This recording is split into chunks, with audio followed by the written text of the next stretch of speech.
Good evening, everyone. Today, let us see what is checklist. Okay, so checklist is another thing that everyone should learn in everyday life, but because this is a thing that we always practice.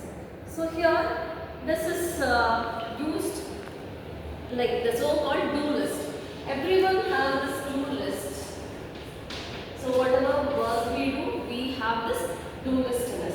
So when you prepare going somewhere or prepare at work, or you prepare a few things that should be arranged or that should be bought, or you're organizing something. So then you just like that you cannot do anything. So you prepare a do list. That is what are the things that should be done. So that do list we call it as checklist.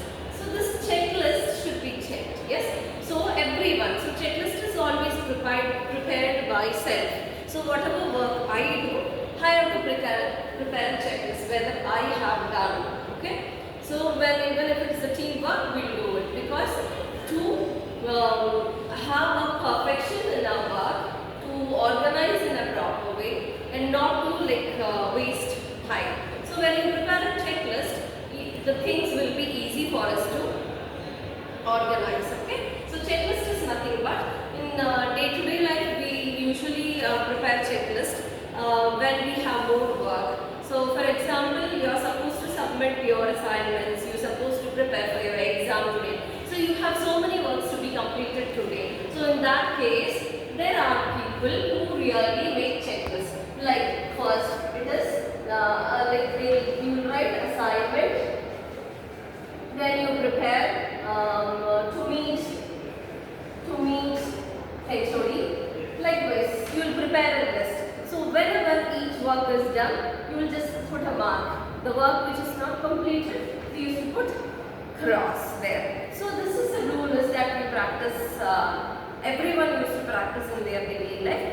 But this checklist has a structure. That is, the checklist can be, in the case of adding it in a professional way where you're supposed to prepare a checklist for a meeting that you're organizing.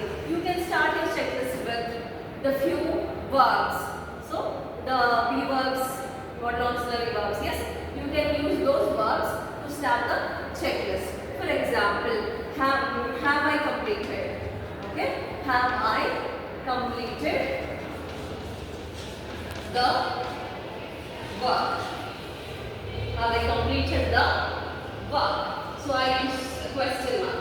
So when you write a checklist, you are supposed to use the be verb, like have verbs, do verbs, and be verbs as a question mark because it is a yes/no type of questions where we use for checklist. And since it is a yes/no type of question, there will be a question mark there. So have I completed the work? So you should have a check box there. You should have a check box which states yes or no. So have I completed the work? Yes. So that is how we are supposed to list the works that has to be completed. And later we have to check. After doing everything, we will check whether it was completed. If it is completed, yes. If no, anyhow later we are going to complete it. Okay. So all the checklists, the sentence structure will be like you will have verbs, do verbs, and be verbs at the beginning as they are the yes/no type of question form, as they are in the yes/no question form. So this you have to remember. All the checklists should be prepared in the yes/no question form. Okay. So you can use have verbs, do verbs, be verbs. Most of the cases we usually have verbs and be verbs. And then comes the subject. So this checklist is meant to check ourselves. So the subject will always be I. In the case of teamwork, you can use we. So the question word, then comes the subject. The same structure that we follow in yes/no type of question. This is the sentence structure. So in case of writing it professionally, when you are about to prepare a checklist for a meeting, checklist